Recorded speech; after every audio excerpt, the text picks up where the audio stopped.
जय माता दी। कैसे हैं आप लोग?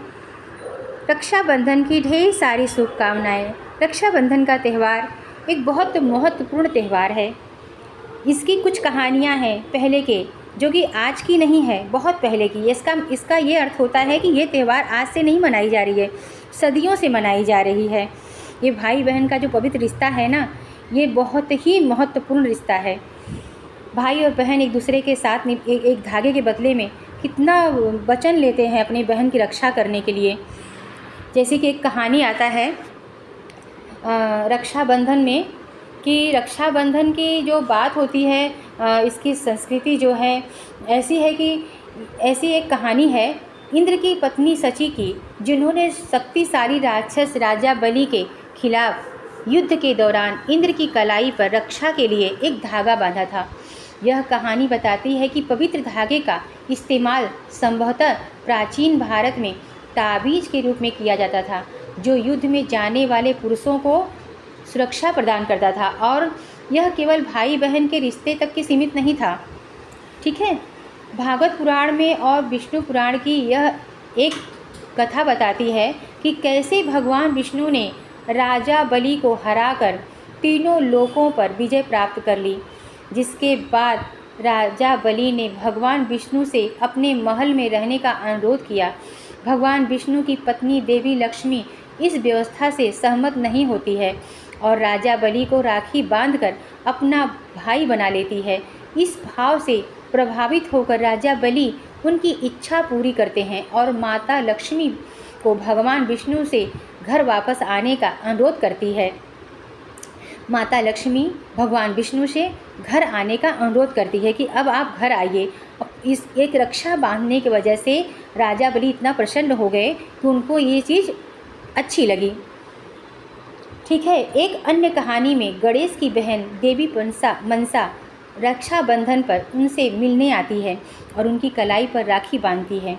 इससे गणेश के बेटे शुभ और लाभ प्रेरित होते हैं, जो रक्षाबंधन उत्सव में भाग लेना चाहते हैं लेकिन बहन के बिना खुद को अकेला महसूस करते हैं। वे गणेश को एक बहन देने के लिए राजी करते हैं, जिससे संतोषी माँ की उत्पत्ति होती है। तब से तीनों भाई बहन हर साल एक साथ रक्षाबंधन मनाते हैं। अपनी गहरी दोस्ती के लिए मशहूर श्री कृष्ण और द्रौपदी रक्षाबंधन के दौरान एक खास पल साझा करते हैं। जैसे कि आप जानते ही हैं कि माता द्रौपदी भगवान विष्णु के कलाई में किसी वजह से चोट लगने से अपने साड़ी की एक टुकड़ा बांध दिया था फाड़ के। उसी टुकड़ा को वादा निभाने के लिए भगवान ने द्रौपदी को उस टाइम में जब चीरहरण हो रहा था उस समय उनकी रक्षा की थी। ये कहानी बताती है कि बहन के लिए भाई एक रक्षा के लिए रक्षा बांधने के बदले में कितनी बड़ी कवच की तरह काम करते हैं अपनी बहनों के लिए।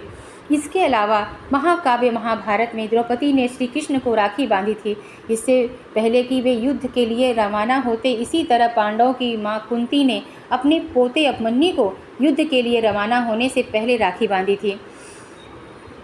ये राखी पहले के ज़माने में मतलब कवच का काम करता था।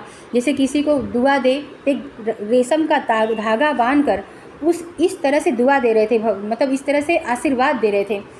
आशीर्वाद के तौर पे वो धागा बांधा जाता था पहले कलाई में।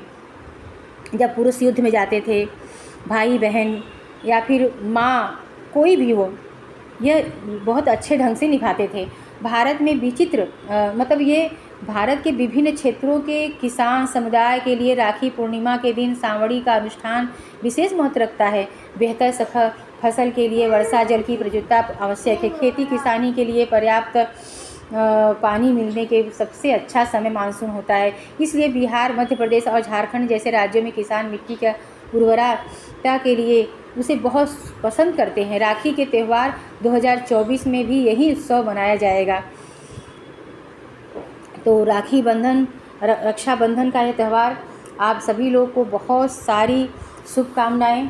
यह त्यौहार भाई बहन के लिए एक बहुत बड़ा त्यौहार होता है और इस त्यौहार का अपना एक ये होता है, खुशियाँ भी होती हैं। उस दिन मिठाइयाँ होते हैं, ढेर सारी मिठाइयाँ आती हैं।